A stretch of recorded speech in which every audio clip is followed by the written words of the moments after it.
Good morning to very, very sunny Manchester, walking down Market Street tram stop. I'm chuckling to myself, a bit of a rib tickler. I'm having a few sniggers because part of me is very angry at big tech, and also this little fevered, every little imp is jumping on the bandwagon now. Let's try and get Joe Rogan cancelled. Let's shut him up. Let's put pressure on Spotify. Ew! Yeah, part of me is angry about that, but part of me is like, oh my god. People who cannot feel and see and experience the infinite, eternal beauty of existence, of life, of the paradox playing out in terms of self-awareness, of viewpoint, subjectivity. If they can't feel that, they're scared. And scared people, they shrink, they get small, they have to control. They can't allow freedom because they're scared it's going to spiral out of control. Whereas someone with a bit more wisdom, like myself, who understands that every single individual is a self-creating avatar of God himself, I say let them be free. Let God be free. Let all the angels be free. Let all the demons be free. Let people read.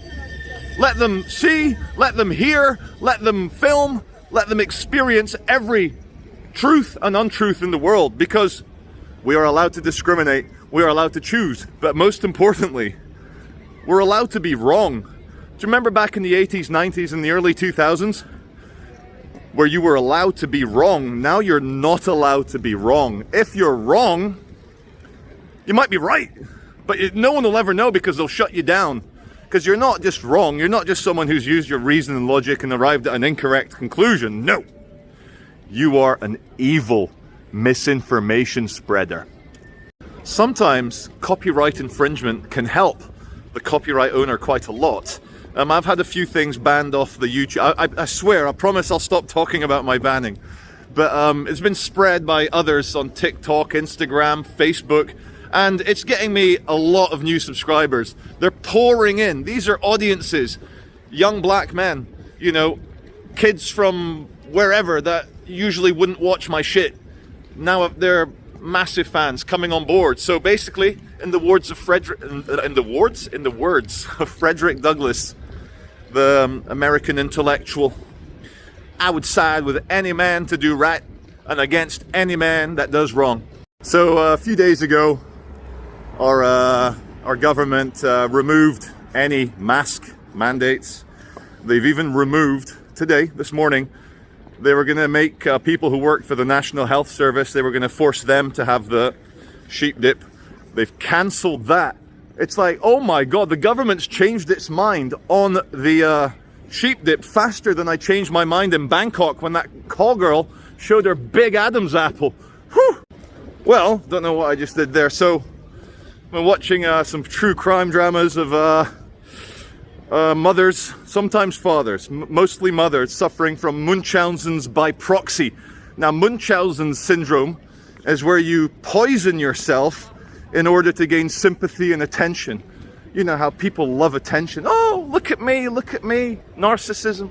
Now, Munchausen's by proxy is when you poison someone close to you, usually a child, usually a defenseless kid, and you poison them to get all that money, that insurance money, that sympathy, those hospital visits, all the experts, all the surgeons that need to speak to you, all the visits, all the cards and friends and people phoning concerned about. It's a disgusting, it's literally the most weaponized compassion that exists when a parent starts to poison their own child for attention.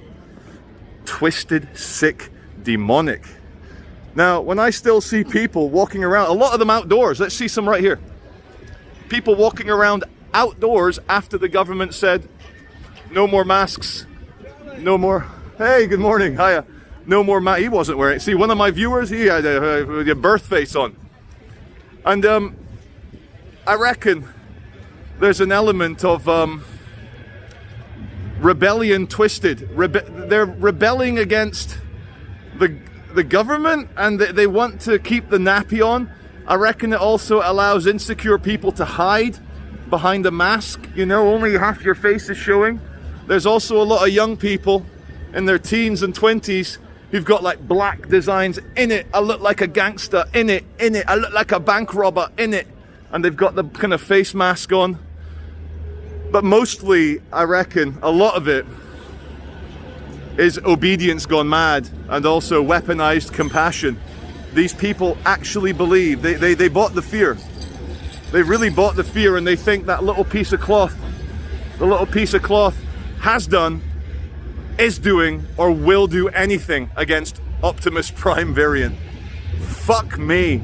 This thought in the back of my mind that the reason why science, as in physics, as in equation, as in mathematics, breaks down when you get very close to the dawn of time, in terms of the Big Bang, is because we might be getting it wrong. It's all very contradictory. You know, one scientist will tell you that the universe has a speed limit. The speed limit is the speed of light. If I can throw a guess, 186,000 miles per second. And then they'll say, oh yeah, but the Big Bang expanded at many orders of magnitude faster than light. And so you have photons, which is a massless particle, which sometimes acts as a wave. It's more of an energy point. So that has no mass, and it has a speed limit, which is the speed of light. Where's my friend 80? Anyway, shout out to 80, good security guard. So something with no mass has a speed of light. There's some drama with environmental enforcers and cameras. And yet we're supposed to believe that at the beginning of time, something infinitely small and infinitely dense became infinitely big. And, you know, became, 100 trillion light years across. Right, of course. Sure, magic. You know, the scientists, they make fun of the theologians. Ooh, woo-woo, imaginary sky daddy. Ooh, white guy with a big white beard on a cloud, wishing you love and all that stuff. They call it cope. They call it wishful thinking. They call it woo-woo. Yet scientists love the woo-woo. They love a miracle. They're like, hear us out. Okay, well, we can't explain Genesis. We can't explain the dawn of time. We can't explain the Big Bang, but just hear us out. Accept that one scientific miracle, because we fucking love science. I love science. I fly to international destinations. It's the results of scientific endeavors which allows big aluminium airliners to stay in the sky and to be incredibly safe. Did you know that for flying with a Western airline in the year 2020, you had a 1 in 3.36 billion chance of dying in a plane crash? 1 in 3 billion. Wow, that is safe. Is it as safe and effective as the COVID-19 jab? Who knows? Oh, fuck me. Here's my theory. Hear me out. Here's my theory. You know how, elegance in science is when things are simple and the equations are elegant, as in what is left of the equal sign, it matches identically what's on the right hand side of the equal sign. An elegant equation. Equation means to equalize. Equazione. The Equalizer with Denzel Washington. Fuck you, motherfucker. So here's my theory. Where are we? We're on Market Street. Let's do a little spin around for context. I know one of my videos has missing context recently. We'll get to that. We will. But let's get some blue sky in the background. Oh God, a bit hazy. So, every single person is a renewed subjective avatar of the one God. And the Big Bang, what happened there, it was God going within. It zoomed in. No physics needs to be busted. No theories need to be broken. No miracles need to be accepted by people who fucking love science. You can zoom in faster than the speed of light. And I'll give you an example. If you point a very powerful telescope at the moon, and it's on, say, 1 times magnification, and then you grab that giant spinner, that kind of magnification thing, and you fucking turn it up to 1,000. Boom, you're looking at some fucking grains of sand on a crater on the bright side of the moon. Hey guys, don't mind me just ranting about the universe. Yeah. Environmental enforcement. The reason I don't shout at them or do videos attacking them is It's another fundamental rule of life. When you understand, you hate less. When you spend time chatting to people and you see that they're just human beings exactly like you, struggling with the meaning of the universe. So, where was I? Yeah, so, okay, just to make it more dramatic, because there's not very much distance between the Earth and the Moon compared to, say, let's say you're pointing your telescope at Saturn and you're in 1x magnification and it's like a little speck in the sky, and you go, whoo, through to 500 times magnification. You have zoomed in right to the surface of Saturn much faster, in literally a fraction of a second, than the light takes to get from Saturn to the Earth.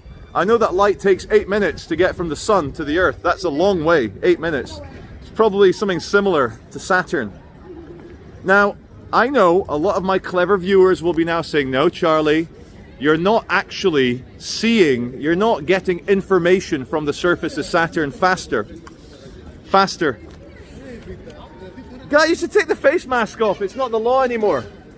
It's cold. Yeah, I know, but you get a soggy face. See you later. They're nice enough, guys.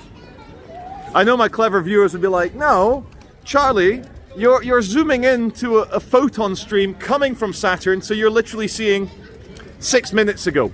You're zooming into 6 minutes ago. It's not true beating the speed of light. But my theory still stands.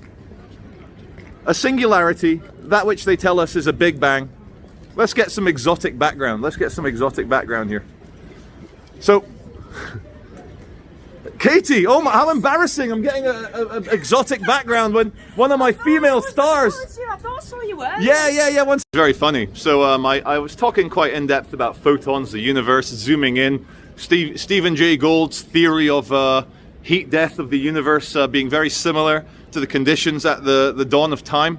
And I moved towards this Ann Summers poster, just as one of my female musicians from my channel, not mine, but who has appeared, she's like, hi Charlie, and I'm like, Katie Leewook, subscribe to her channel.